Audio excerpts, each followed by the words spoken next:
if you could distill all of your work and all of your study down, what do we learn about American Christian tradition in the last 100 years? They exhaust themselves believing that they have to do it on their own and that God is only obsessed with winners.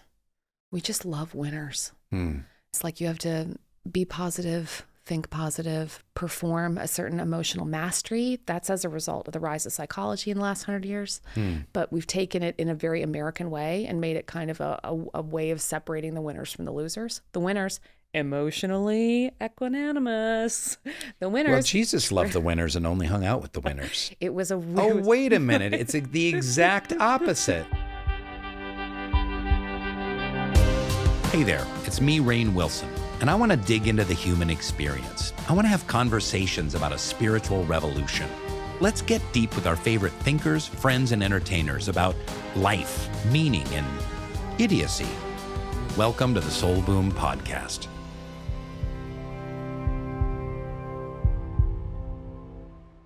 Bowler or Bowler? Bowler, right down the middle. Wow. Yeah, that's what I have to work with. That's this interview is going to be right down the middle. Okay, Bowler. I said Bowler downstairs. I was okay with that. Sorry. Well, that was very kind of you to introduce me. I really put my best foot forward, too. Talking about defecating on a marathon. Yeah, that's a good conversation starter. I did lead with that. Speaking of defecating in your pants during marathons, you have a great quote. No, I don't. You do, and I'm going to go there. My motto is life is so beautiful, life is so hard. If you ever have ruined some perfectly good small talk at a party with your honesty, we're already friends. Soul sister. We did that downstairs. We were meeting Rich Roll, and we were talking about how do you shit during a marathon? Well, I tried to compliment a mutual friend, Alexis Pappas, who is a marathon runner and has a beautiful memoir about parenting herself and then trying to overcome mental health limitations and be this amazing person. But mostly I was so caught up in her ability to transcend her own ability to run while possibly having to pee herself. I was so blown away by that. I was like, maybe I have too many limitations. That's determination.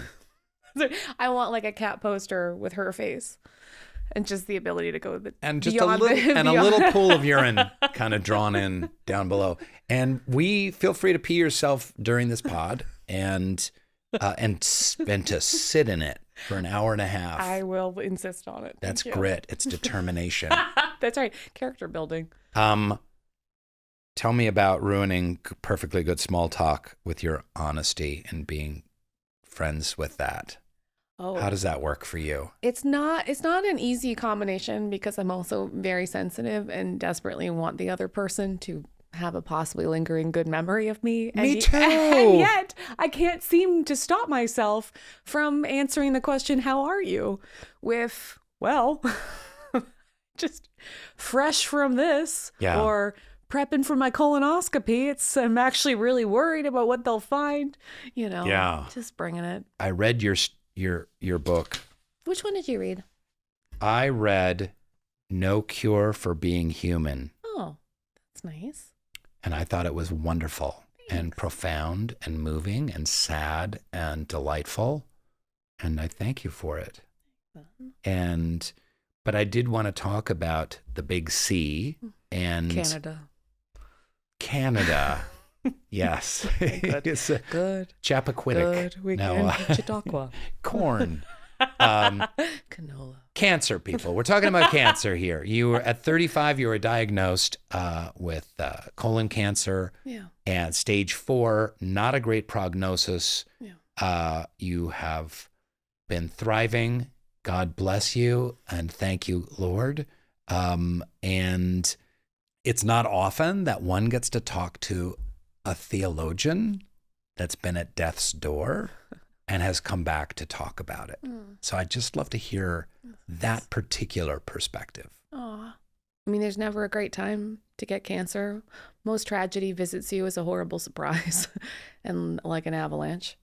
But in my case, I had just kind of stuck the landing on my life. I had like finally had a baby after years of infertility.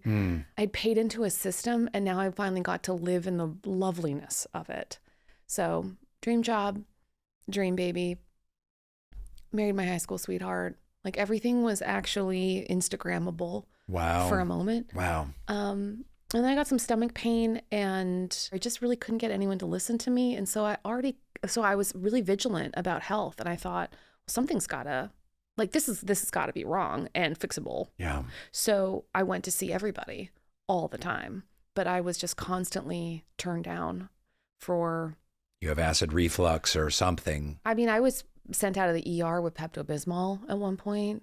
I just kept saying, there's something wrong. It hurts so much that I double over and sometimes throw up in my hands. Like, this is genuinely unbearable. And so then by the time I yelled at a doctor and refused to leave the room until they did a scan, because I had finally just decided that no one was ever going to take me seriously, we sort of concluded it was probably just like a wonky gallbladder. And I did what I always do, which is I went back to work and I was reading something interesting. And then I got a phone call that said it was stage 4 cancer and that I would have to go to the hospital right away, which meant that at the university, I was in this like lovely dress I'd just been teaching in. And I could feel right away that a life I loved was over. And so I called my family, who were all far away, and I walked down and across the quad and into the hospital to start a very different life. And that was really kind of the end of a set of very lovely, well-earned delusions that I had about myself as being a really hard worker who's just going to manage to overcome all obstacles, and that in the end that I would get the life that I deserve. And that was, I just wanted to be an academic. I was just like, good God, just let me be a historian. Yeah. And which already felt like it was just the realization of a lot of dreams. And then that was it. It was like a real stripping down of everything right away. Like, the dress is gone. They put a port in. You can't wear anything that doesn't have to be, washed for blood or saline. I started immunotherapy and chemotherapy, and the assumption was that it would never end, that I would do this forever, and forever wasn't very long. And so it was the fall, and I remember thinking, oh, I guess but this is the last fall. And everything was so fucking lovely. It was just so beautiful. Everything was beautiful. Everyone was beautiful. It was so, I was so grateful suddenly to be alive, and I felt so loved, just really loved. I felt very loved by God, even though I was so mad. Felt really loved by nurses and friends, and because my office was very inconveniently close to the hospital, I was constantly in these gross states of partial undress, and a professor would come by to put anointing oil on my head and pray for me, and their hands on my head. I just felt so carried by love and prayer, and I was so hurt. I was just so hurt that I'd put all of this into everything, and that it wasn't gonna be. It was just if I'd been able to, if I'd known, I would have done it so different. I wouldn't have let it hurt so much getting there. So you said you felt loved by God, even though at that point you had really been given a death sentence and you were angry at God. Can you unpack that a little bit? It was I guess it was very weird. I've never had an experience like that before or since, but I understand it. I understood it then and now as being this very strange thing that God does, which is that God loves the brokenhearted. And it doesn't always happen, because it is just like a gift. It's just kind of handed to you sometimes, but you feel like you're in this little bubble, and maybe you can kind of tell your feet should scrape the ground, but they just don't quite. And I felt really carried through how horrible I genuinely knew it was. I mean, intellectually, I was like on point, fighting with doctors. I was about to go bankrupt and bankrupt my family because the number one cause of bankruptcy in America is healthcare bills. Wow. And we let the worst thing that ever happens to people be the second and the third and the fourth worst thing that ever happens to them. I asked a number of other like people who are actually theologians and experts in Christian ethics and tradition, and I was just like, hey, this is unusual, right? Like, I feel a kind of lovely wholeness that I shouldn't feel, and I know it. And I feel really weirdly loved, very specifically by God. And they're like, oh, yeah. They gave me like 8 different versions of moments in people's spiritual biographies, like mystics and others who are like, yeah, it's this person called it like the sweetness. Other people called it this, but like, I was like, but will it go away? Because I really need it. And I'm barely getting by with what's happening. And they're like, oh, it'll definitely go away. So the sweetness goes away. It's just but isn't that kind of what your work is right now, is to hold on to that sweetness and to share that? I mean, the other books, the Have a Beautiful Terrible Day, the new thing you got going on, The Lives We Actually Have, 100 Blessings for Imperfect Days, Devotions for a Life of Imperfection, etc. Is that sharing that sweetness? I love that term. There are going to be so many moments where we don't get to have the spiritual feelings that we wish, or the feelings from other people that we wish we could have. But I do want people to know that they're going to be there in these little glimmers. They are. It's just one of the only, like, because I was like an expert in God's promises of, I did endless. That's prosperity gospel stuff. Yeah. Like, I did hundreds of interviews with televangelists of people promising that God's going to give them certain things. And it was either money or health but often like a spiritual person is going to another feel TV a show. way. We can do a laying on of I like the heavy breathing. We can do a laying on of hands. Let's now. do that. That's great. Yeah. Yeah. Okay, she's gone. But so I'm Ding. so. Oh, I got the new Apple show. You called. I'm very reluctant to promise people anything because I really have to know that it falls under the vast rubric of spiritual bullshit. But I do genuinely believe that God has a very special category for all those who are suffering. And that there's a whole category of like really small acts of mercy and effort that we can participate in. And that's why I'm obsessed with like little tiny steps that people can have in their day. Yeah. But it's the feeling like you don't want to just be stuck in a loop, that maybe it could be a spiral, and maybe there's just these small acts of progress where you can get somewhere, especially when it feels impossible. Other people, fine. They can climb the ladder. But like for all those of us who are like, gosh. What did you get better at? Gratitude, connecting with people. I'm really good at noticing what's in a day. Like I'll regularly pray, like, God, just help me see things as they really are, and help me be in this day. And so, I mean, I could be having the most garbage, like, I'm sorry to jump in on that, but I just had a deja vu because Jeff Kober, a meditation teacher and Vedic spiritual journeyer, he said the exact same thing, like from the Vedas, which is like, I want to see reality as it is, not my thoughts or my feelings about reality. And it's like, as a prayer, like please let me see reality as it is. Two very different traditions leading to the same thing. Please continue. I like that. Yeah. There's a yielding there that's hard. Normal. But what's that like? How does that manifest itself? Well, like I'm thinking of a day that was especially gross, and I'm in the basement of a hospital, far away. It's incredibly expensive.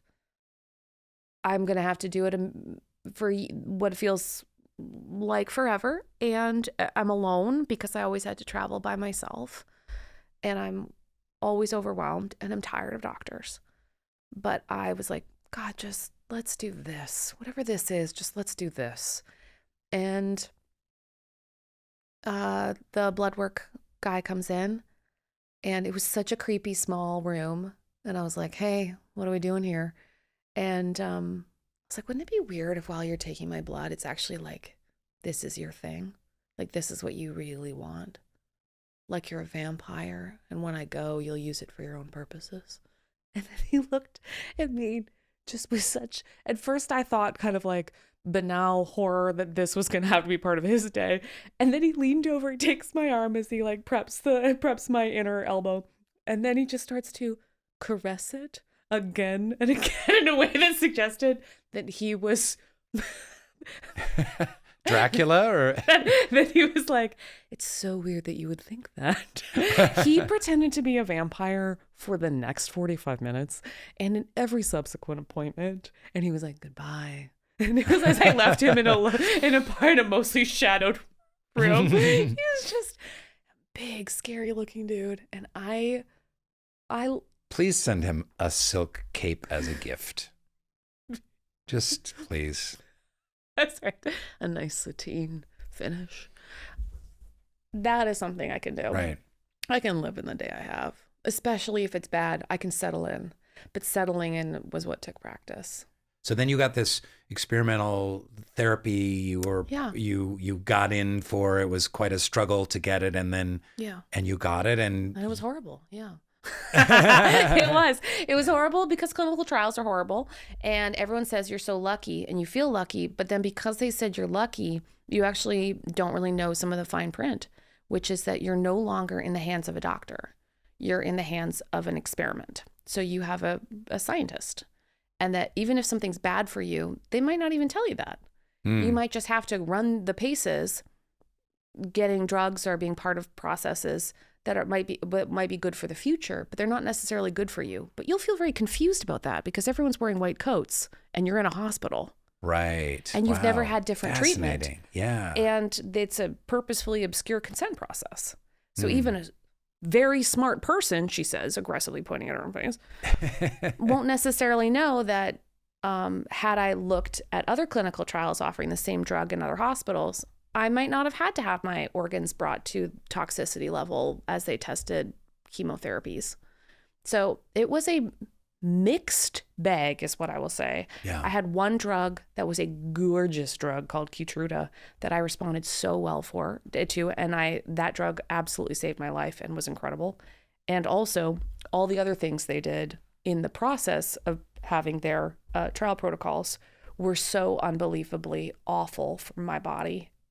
And I was in so much pain all the time. And it was unnecessary pain. I could have only had the immunotherapy. I didn't have to have the other stuff. Right. Wow. So I had to run the gauntlet in order to get the drug. And I felt very confused at the time because I said lucky every step of the way. And it was only looking back and I was like, lucky and tortured at the same time. Wow. Yeah. It was a complicated gratitude. Wow. That's rich. Hey, everybody, it's me, Rainn. I want to share something with you. I have gone through periods of my life where I have felt a little bit lost in the chaos, in the anxiety. I often am searching for some clarity. So I want to share something really special. It's an app called Waking Up. This is founded by the great Sam Harris. You've heard of Sam Harris. He's also a neuroscientist. And Waking Up is an incredible arsenal, is the best way to describe it, of mindfulness, meditation, so many resources for mental health, all grounded in secular techniques, and it has approaches baked into it that actually work. There's so many different tools for my spiritual toolbox, and I really can't recommend it more highly. Soul Boom listeners can get their first month for free, plus you'll save $30 on the in-app price. If you go to wakingup.com/soulboom, you can start your free month today. That's wakingup.com/soulboom to get a free month plus $30 off. Can you just do something for me? Because you're really smart. You're a professor and a Christian. Can you explain Christians to me? Oh, sure. Yeah. Yeah. Revelatory religion. So one guy's cooler than other people, Jesus. Okay. Interrupts time and space to show us the fullness of God. Inconveniently, not enough information over time. So we do a lot of filling in the blanks over the last 2,000 years. Yeah. So like, what does it mean that God had a son, but it's still God? Doctrine of the Trinity takes us a couple of years to hammer that out. Are you on board with the whole Trinity thing? Like Yeah, you're I like the whole thing. 100%. Yeah. I'm very... So that's really more like that's a Catholic thing, that the hardcore Trinity is a little more. I mean, any revelatory faith is a bit of an obstacle course. Like they kind of give you stuff that it's like, well, it's a doctrine we can't move. So you either got to get over it. These are the ones you can't get around. And that includes tricky ones. Virgin birth. That's a lot. Mm-hmm. That's just a lot. That's itself, a lot. Yeah. Resurrection. Resurrection is Miracles. a biggie. Mm-hmm. And his miracles, sure. Yeah. Miracles in general. I studied miracle rallies for a lot of my research adult life. What's a miracle rally? Like when people expect... Is that like a monster truck rally? It's actually quite similar. It has a ssimilar emotional arc. There's a lot of noise in the middle. Some people leave injured or disappointed. It's when people get into the same room or place, usually with a spiritual person they admire, and are really hoping that they'll be healed in a pretty concrete way. Is that Benny Hinn laying hands kind of thing? That kind of thing. Right. Yeah. There's a long Christian tradition of healing, but the healing miracle rally is more like a very intense, immediatist view of how God's supposed to act. So keep going on the explaining of Christianity. Christianity, it's got some obstacle Father, courses. Son, Holy Ghost, triune God. Yeah. There's three, in. Mm-hmm. but it's one. Mm-hmm. Yeah, Three you and got one. it. Yeah. Yeah, revelatory religions where it's like God shows up in a particular time and place and was a baby and then an adult. That's one of the strangest parts of belief, is like, how does this moment act as a key to what you think about the character of God? And that, I think, is, if people don't think that's weird, I don't think they're paying it a lot of attention. How do you overcome all the weirdness? Because a lot of young people these days are just like, oh, too weird. It is a lot. Both my parents became Christians later in life, and they're both unbelievably smart people. And I loved watching them accept Christianity for very different reasons, but mostly just that they liked being curious. They put it inside of a worldview that came out really lovely. And so when I thought about Christianity as an obstacle course, I was like, yeah, and if I want to be a person of faith, I got to run the course and see how I land on all of these. And I work now as a professor teaching Christian history at a divinity school. So I get to teach these adorable do-gooders. And especially North American Christian history, and especially over the last century or so, right? That's exactly it. Yeah. Yeah. And I do find that when I get stuck on something, I can actually walk down a hallway and be like, hey, what are we doing about love? Like, is there something particularly Christian about how we think about love? Or is love like a universalizing, like, so it's just fun to be worried about things. What does God think about self-esteem? Is that like a modern therapeutic language, or like, what do we really mean by that? Like, these get to be my lunch breaks. And because I'm aggressively nosy and I don't mind worrying about things I'm not entirely sure I have the right answer to, then it's ended up just being, I think of being Christian as being a worldview. It's my like peering through the keyhole of that faith. And it's also a transformation of the heart. It's how I know how to love myself or anyone else. So that's kind of the main reason, I suppose. So like all podcasters, I was asking that question because I really wanted to just give my own personal opinion. Sorry. I should have made it shorter. Go ahead. So it was, we'll cut it down in editing, don't worry. But here's the deal with me when I was thinking about Christianity, because we were talking about Russell Moore earlier, and with the advent of my book, I got to do a lot of Christian podcasts and conversations and churches and stuff like that. And as a Baha'i, have I been to church? Of course I have. Have I have tons of Christian friends? Yes. I love so much about Christianity, and it's when you say Christianity, that's a tough umbrella too, right? 2,000 denominations, and that's right. And as a brand, we're doing great. Everyone's like, oh, Christians, I feel so accepted by them. Thank God there's one of those around. Yeah, a little branding work maybe. But part of it is in the triune God and the Father, Son, Holy Ghost, because here is the problem with Christians. From my perspective is because Jesus is thought of as the Son of God, although he never referred to himself as the Son of God, because he's thought of as the Son of God, he is then God made flesh, and all of his amazing works and his example are like, we don't have to do it. He's the Son of God. Well, he's the Son of God. Of course he went and washed the feet of prostitutes. And of course he went around and fed the poor and healed the sick and was with the lowly and the outcast and the broken people and giving of his heart and soul and saving them, not just saving their souls, but saving their feet and saving their bellies and making their lives better. So there's kind of a disconnect, was like, well, that was Jesus because he's Jesus. So I don't really need to do all that Jesus stuff. Now, that being said, of course, there are countless examples of Christians that live in, Jesus's example, but that's where I would put my finger on it. So if Jesus was a little less God and just a tad more man, like on the dial, you'd be like, I could do that too. I couldn't just believe in him and thereby be saved. I could actually, as you know, faith without works is dead. Yeah. I could actually ascribe to that and do some more works. What do you think?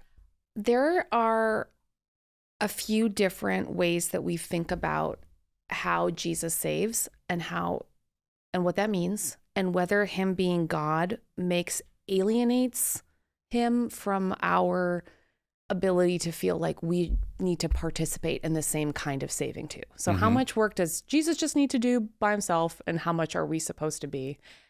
This sounds too like it gets to your we don't need a special spiritual class above other. We just all need to participate in this general work of salvation, right? I find it comforting that there's at least 4 useful. The theological umbrella this falls under is atonement theory.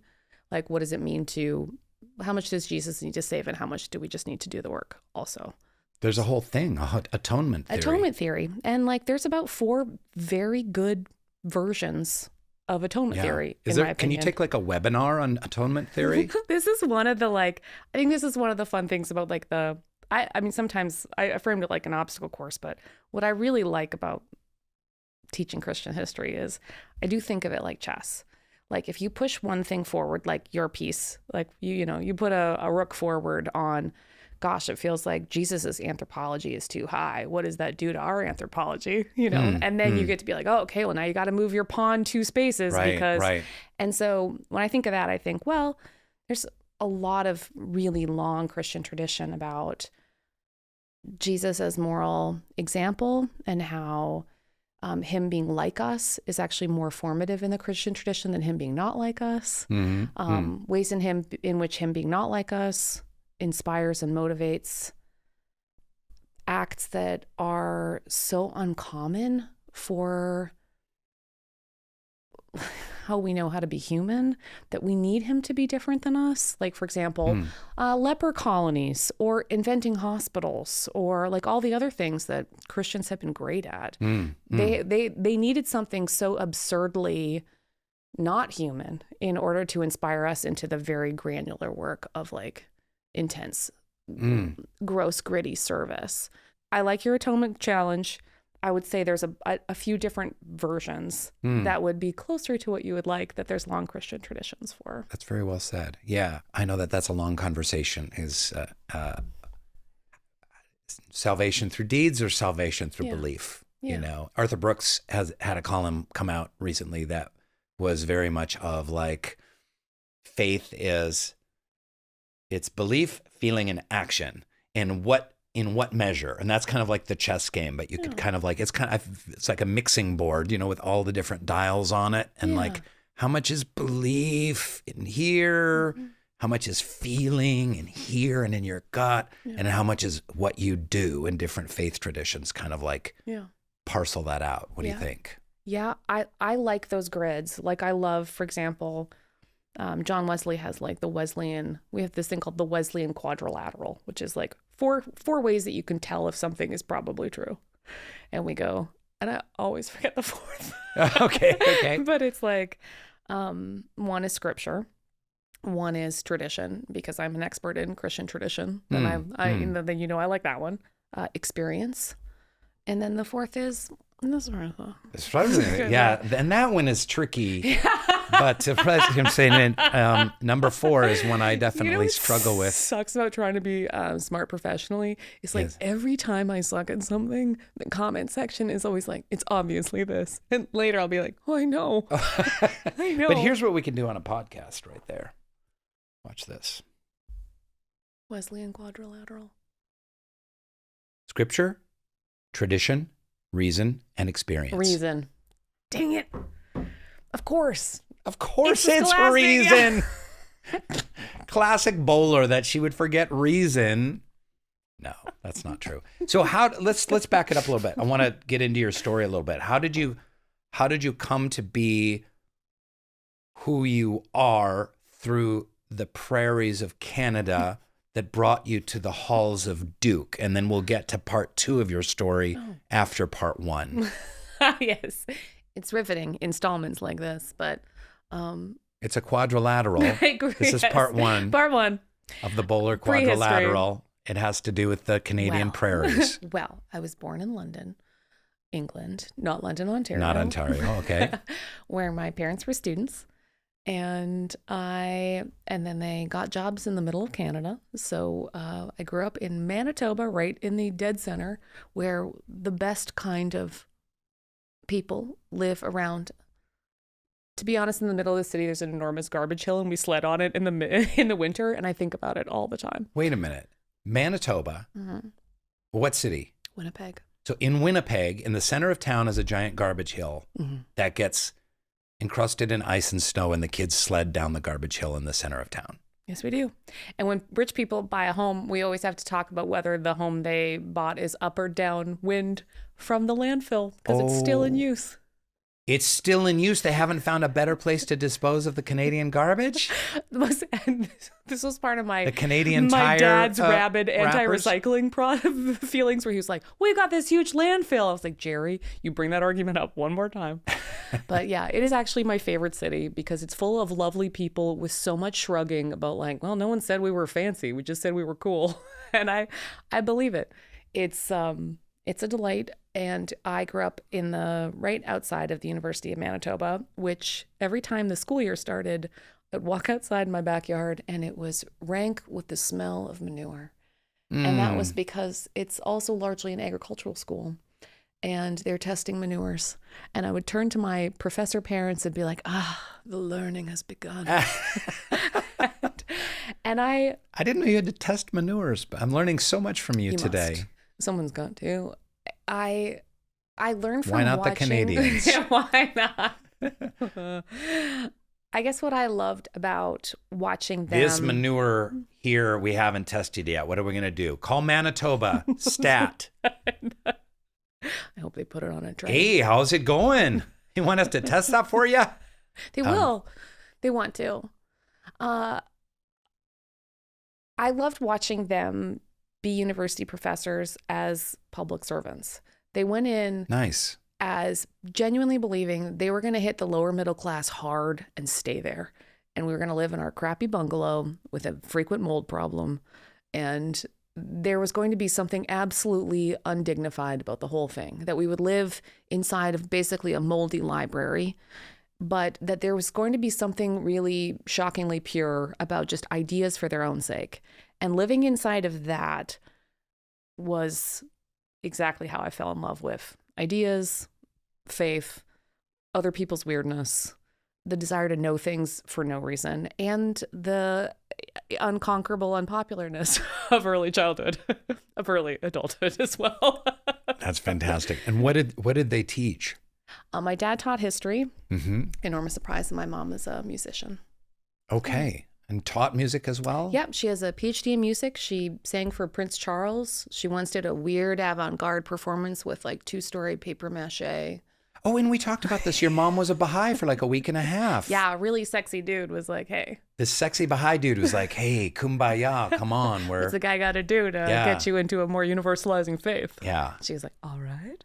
I love that idea of a university professor as being some kind of public servant, because right now in contemporary America, in these elitist ivory castles of colleges as they're painted, and the absurd, indoctrination that happens in these, ultra liberal woke institutions, university professors are being painted as like the problem, not the solution. Whereas for eons, they were the solution to bring humanity closer to God and closer to its maximum realization of its own potential. Yeah. And I love that idea because I've encountered professors that were servants, just like I have encountered, albeit rarely, Christians who are Christians and servants in emulation of Christ, and the emulation of teaching, enlightening,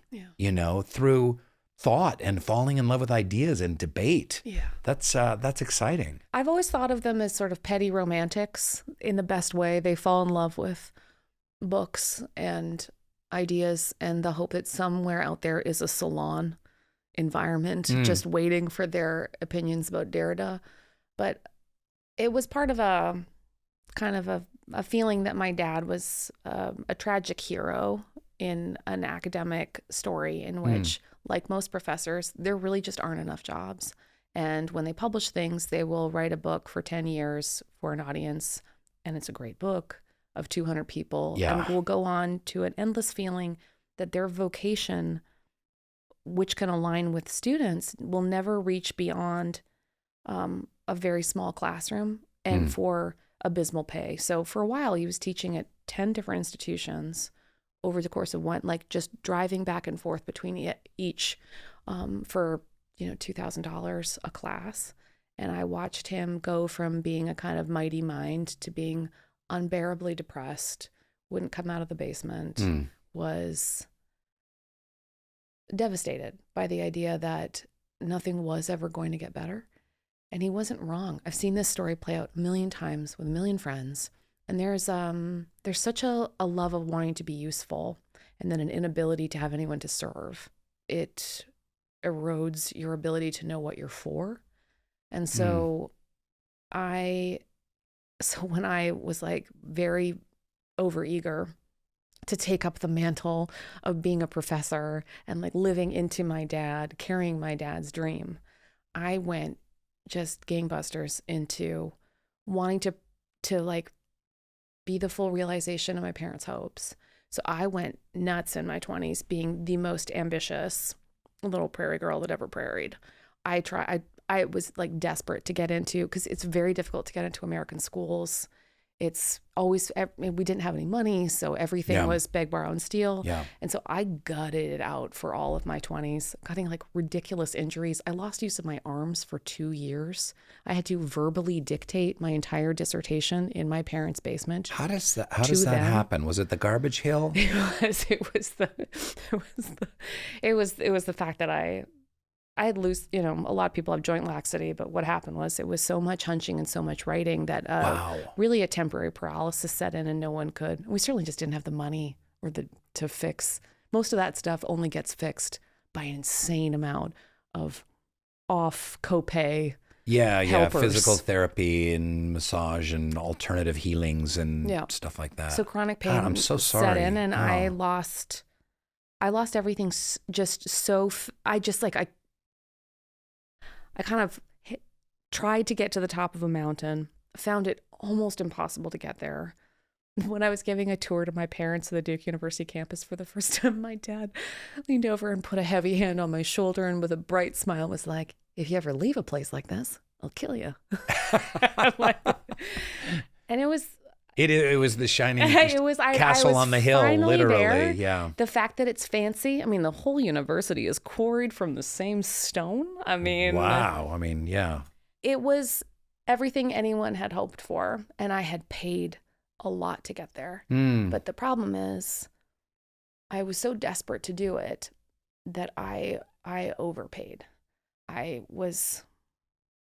the time I realized that my life was going to be quite limited, I was horrified to realize that I had poured everything into a dream that might not ever have been meant for me. It was mostly just about trying to combat my dad's despair, and that it had cost me so much in the process that I didn't even really know how to start counting what was for me or what was for anyone else. It's astonishing how much we have in common, because, and I do feel like so much of when you start to pull the thread on someone's life story, it's so much of, especially folks that are successful in their careers, it's in reaction or response to parents, either proving something to them or following in their footsteps or having to do with some kind of trauma. Because my dad, the same thing, failed artist, not failed academician, failed artist. Failed is a strong word. He lacked the self-esteem and will and resolve to try and get his paintings out there and to take them to galleries, to try and, get a book agent for his crazy science fiction books he was writing. So he was in our version of the basement, which is our, converted garage, writing and painting, and these paintings are stacking up like so many pizza boxes in the corner. Yeah. And so for me, who had the same impulse to be an actor, to be an artist, to tell stories, I saw that. I saw the image of my father feeling so limited by his possibilities. And I did the same thing. I undertook the same thing. I want to go to the best acting school and scrimp and save and get scholarships and go to NYU and do theater and train and work with the very best teachers and scrap and climb and dig. And, I paid price too. I paid mental health price. I paid some physical health price and addiction price and workaholism price. And, but I'm doing great now, but anyways, who are you talking to? They're not even listening. There's my producers are like checking their Twitter. But anyways, so life journey in response to parental trauma. Yeah. The feeling that somebody's failures are sitting somewhere in a drawer or in a stacked paintings in a garage are, and if we, and if you could just, if I could just, I still feel so,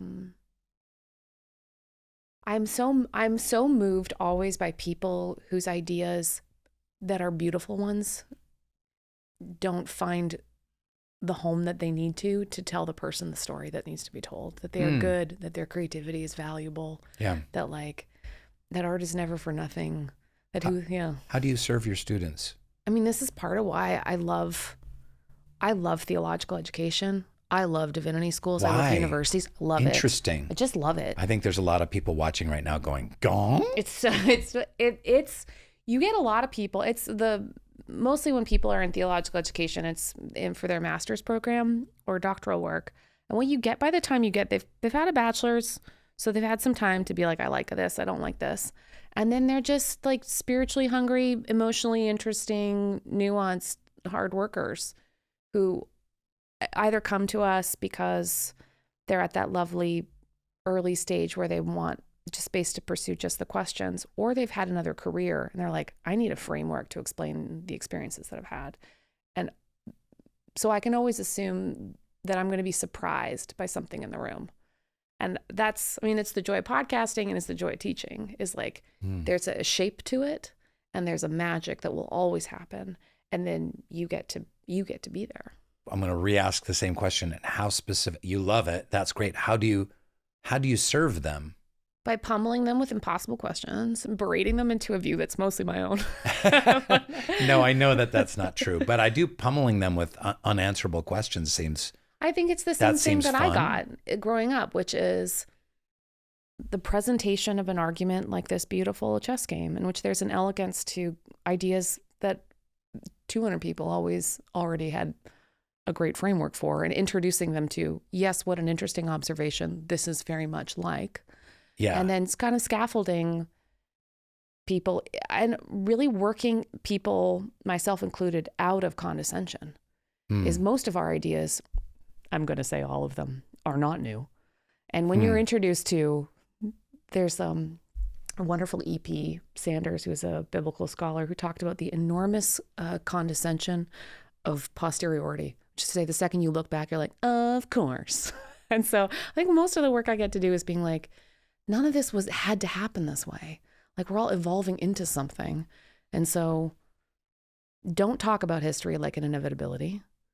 Things can be new. And also, most of what you think is new is unbelievably dumb and old. I'm like, let's get into that. So I get to do that in the context of American religion, but I get to do that with the history of spiritual ideas, which is my favorite rave. Before we go on to the next angle of the quadrilateral equation, what do you love about North American Christianity over the last century? Yeah. Whoa. That's fascinating to me. And most of it is... You're the one who taught me the difference between a Pentecostal and an evangelical. A Pentecostal and an evangelical. I never even knew there was a difference there. I think also you were like, I'm just trying to get a snack. And I was like, hey, look. FYI. I remember doing a lot of unnecessary monologuing. Well, I think what's especially fun for me is growing up Canadian, most of the religious phenomenon that I saw was strange but familiar, that feeling where, like, I remember watching ideas land in Canada that had never existed there before, like an obsession with creationism, for example, like, or the idea that this earth can only be 6,000 years old. I remember being like, that hasn't been our view. Yeah. And then where'd that come from? Then I get a minute to kind of look at which magazines became popular and which ideas and where. And so you kind of get into like so the idea that American religion is familiar and strange has been fun because I feel like I get to sort of crash land as a Martian and be very interested and kind of confused.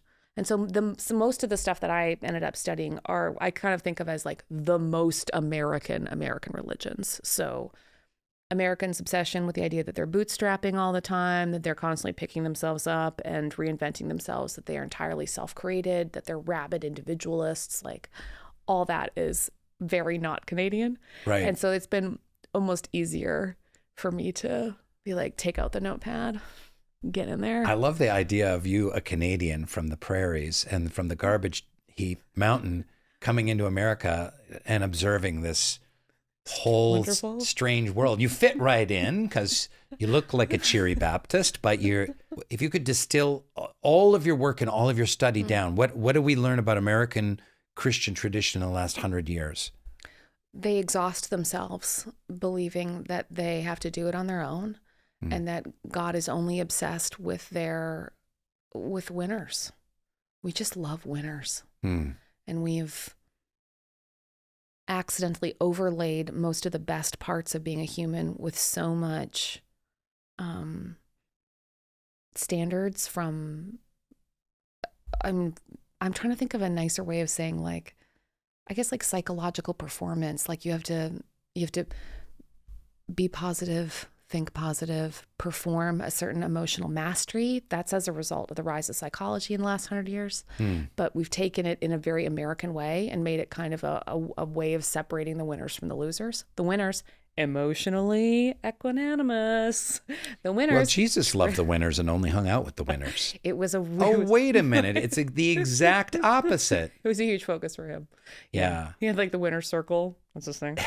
And the other, I guess, is show and tell. Americans have a distinct kind of spiritual show and tell. They always want everything good about them to be visible. they have a really hard time with truths that aren't immediately evidence of something. And really just like a stepping stool to get them somewhere else. Like heaven or prosperity? I mean, heaven is like ultimately sure, but like mostly they want, it's like they don't think, like every time I say, I mean, like if you're a Christian, it might actually sort of ruin your life in some kind of pretty concrete way. And they're like, what? I'm sorry, it's not going to make my life demonstrably better. I'm like, oh, I mean, probably not.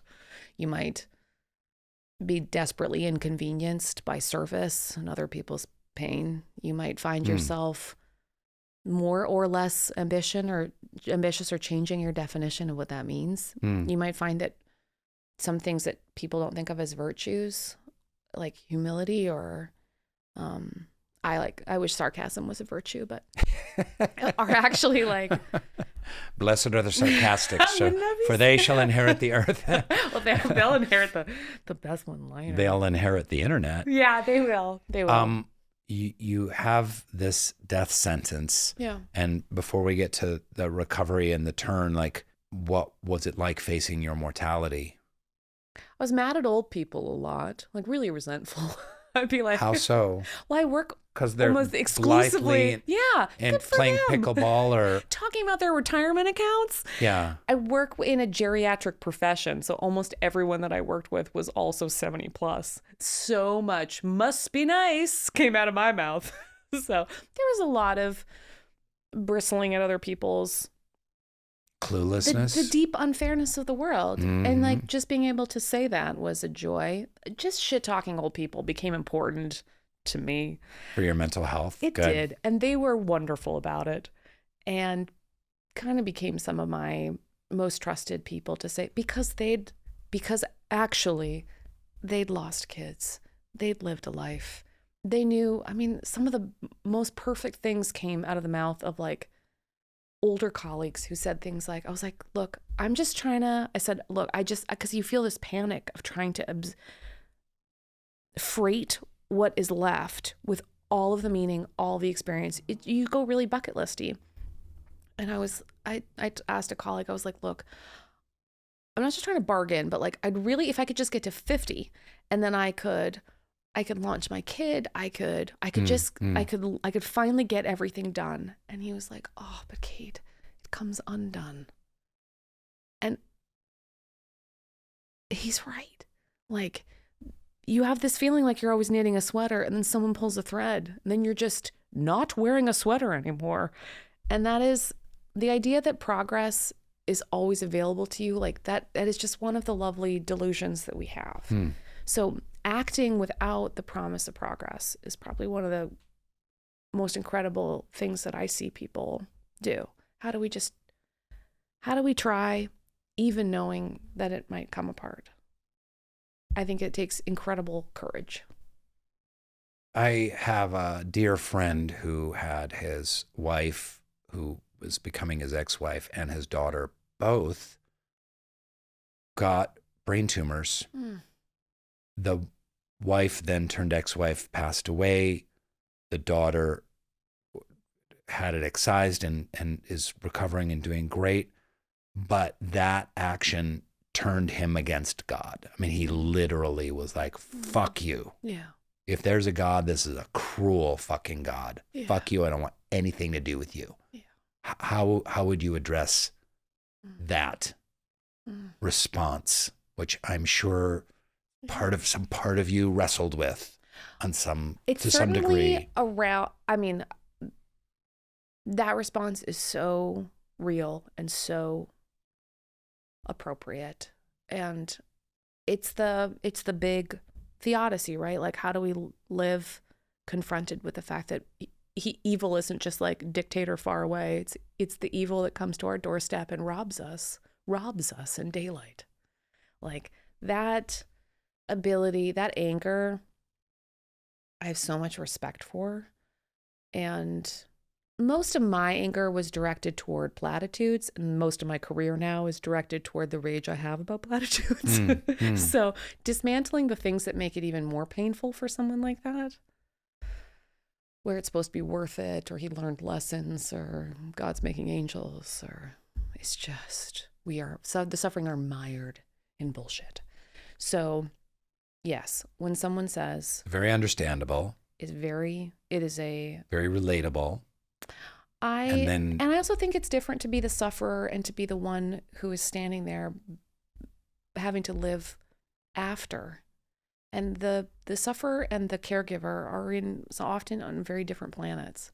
And so I think I saw some of that anger in the people in my life that I didn't experience because I hadn't really thought about that. I felt like I was being brought into, I was just having to learn a different story where did some of your caregivers struggle more than you did as the sufferer? They did. Yeah. And then just differently. I mean, really differently. And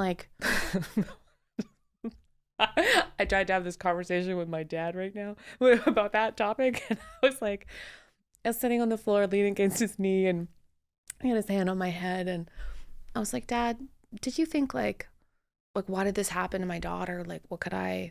He was like, oh man, I was so angry. I thought man, if there's God, just take it away from her and give it to me.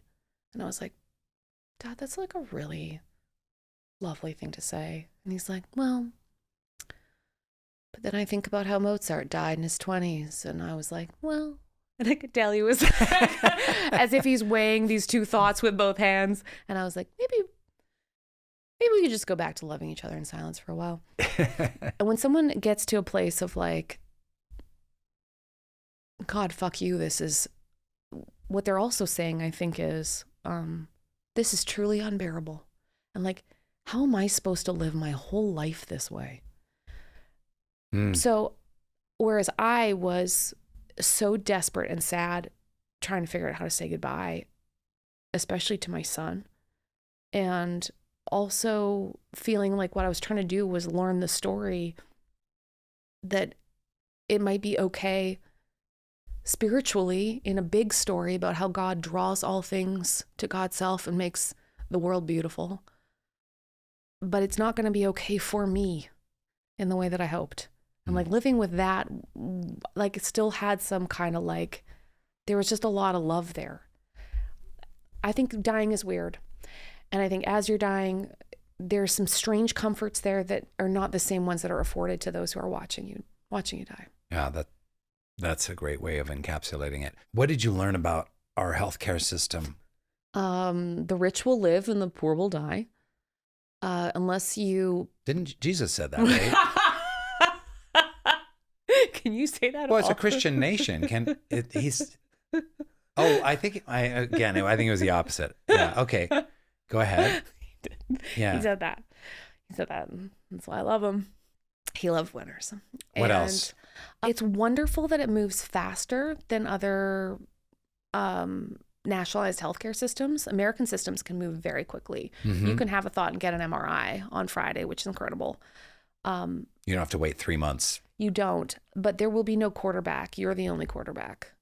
I've been in charge and I'm still entirely in charge. I took myself off chemo based on my own research and made every doctor upset. And it turns out I was 100% right. I was just in a trial protocol where they were never going to say that to me. So the fact that I was quarterbacking things that were so out of my pay grade and I've kept myself alive. So as much as I think the system kept me alive, I kept myself alive. Wow. Trying to just find the side doors that would get me back to any kind of, anyone who's on a superhighway, and especially if you have a cancer or any kind of diagnosis that has an established protocol, it's actually a really great system. It's just any side road, it will be a bumpy road. All the while people will be telling you that it's so much worse in Canada. And I was like, actually, it'd be fine. Those drugs are available in Canada too. Right. It's okay. It'll be okay. Yeah. It would have been okay. The Baha'i faith, there's this concept about tests and difficulties, and that tests and difficulties are sent to us as a bounty.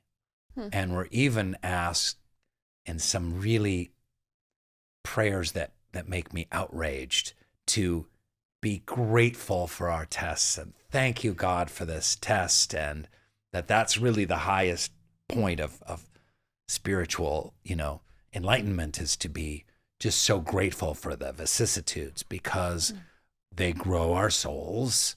And the whole purpose of this life from the Baha'i mythology is a little different than Christian, but it's similar in a lot of ways too, is we are in these fleshy soul growing machines for, 70, 80, 90 years if we're lucky. And those divine qualities that we've been speaking about, humility and patience, kindness, love, we're taking those with us. But it's the tests that really grow those qualities. And it's like going to the gym. When you're doing this with weights, you're literally ripping up the fibers of the muscle so it regrows stronger and bigger. You can tell I do a lot of work around that. I felt it was hard to almost listen because I was awed. Yeah, and odd. So in this construct, you've gone to hell and back again. You're in remission, you're in recovery, you're doing great, you're teaching, you're momming, you're wifing, you're traveling, you're uplifting, podcasting, bestsellering, right and left, bringing your wisdom, strength, experience, light that you gained going through this. But is that a bunch of bullshit, really? Is it like... I love this question so much. Yeah. This, I think, is one of the most interesting questions we get to ask ourselves. Oh, goody. I do. I asked a good question. Well, Hear that? Kartik, did you say I can do it? Okay. I think I really agree with half of what you said. Okay. Which is, there is an uncommon, unduplicatable wisdom that comes from suffering. Mm-hmm.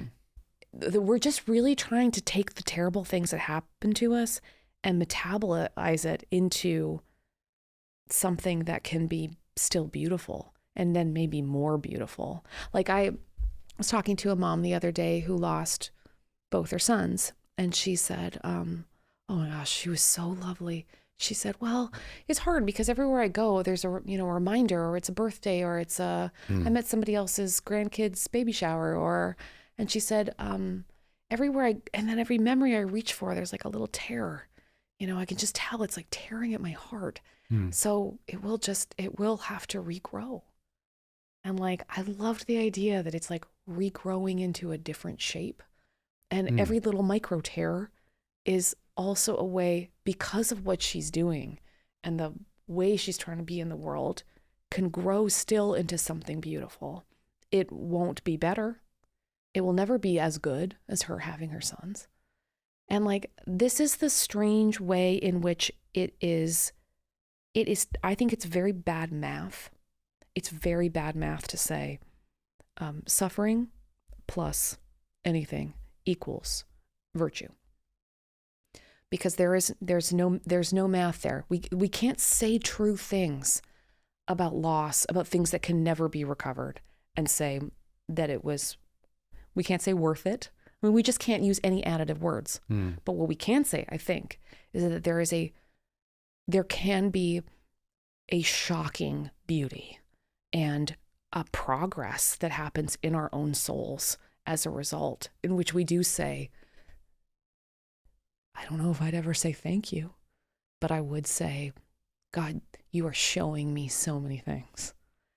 But if I could go back, I would absolutely give every bit of it up and be a lovely, medium delusional historian. With a kid, with an intact abdomen and a great prognosis on. Yeah. I will never say, but that's why I love when people say things like, I always collect versions of this that I'm like, that's it. And so I heard two this last year I really liked. Okay. Beth Moore, who's a wonderful spiritual teacher, Baptist, she said, God, if my prayer is just like, God, it was not worth it, but could you make it matter? And that's a great iteration of a bad math. And the other one, That's a kind of a prayer, isn't it? I really liked it. Mm-hmm. The other one I really liked was Rabbi Steve Leder. And he said, well, if you're going to go through hell, just don't leave empty-handed. And I liked that too. But these are all non-linear ways of saying we can genuinely become more beautiful and more human after suffering. But you will then have to live with what remains. That's why I made my own t-shirt that said, what doesn't kill you, we'll try again tomorrow. And I wear it at like colonoscopy kind of like situations or cancer runs. So. Colonoscopy conventions. Yeah. Is everyone having theirs? Can we do ours together? What is have a beautiful, terrible day? I mean, I've seen it, but tell us about it. Well, I've suffered and I want others to suffer. And this is my small contribution to mankind.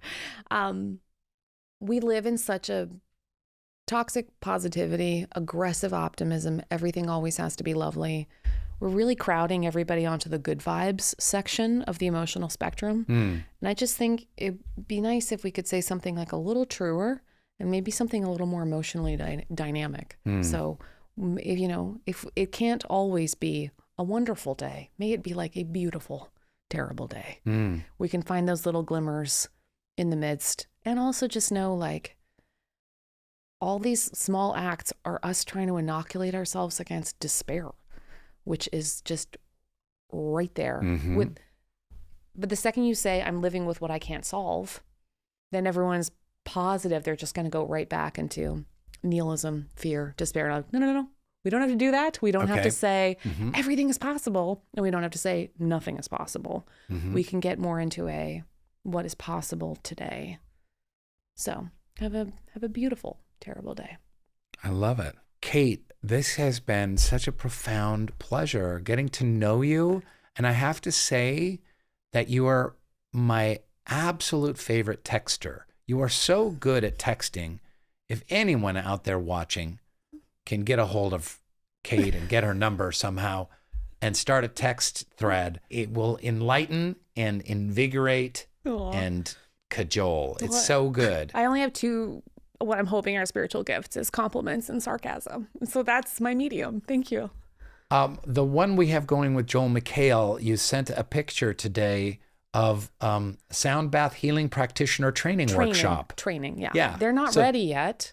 They can't ring those bells. Right. They can't. They have to get trained in like the gong, gong, gong, gong. Yeah. I want them to be. No, start the larger bell first and then go to the smaller bells because it's going to vibrate more. Okay, let me write that down. Sound bath practitioner workshop only in Los Angeles. Purveyor. Yeah, I'm going to a sound bath tomorrow and I'm going to ask on the beach because waves are not soothing enough. They need to we need an additive component. They're doing a sound bath on the beach? I'm going to be like, what? Is it down by LAX? Is it going to have the roar of planes going over? I've never done it before. This was such an honor and a delight. And I hope it's the first of many conversations because you're really amazing. I like you so much. This was so fun. I have so many questions for you. So let's disagree again. I love it. I'm going to come with 5 more things that we almost agree on, but we feel devastatingly separated by. I love that. Let's live in that liminal space. Thank you. My pleasure.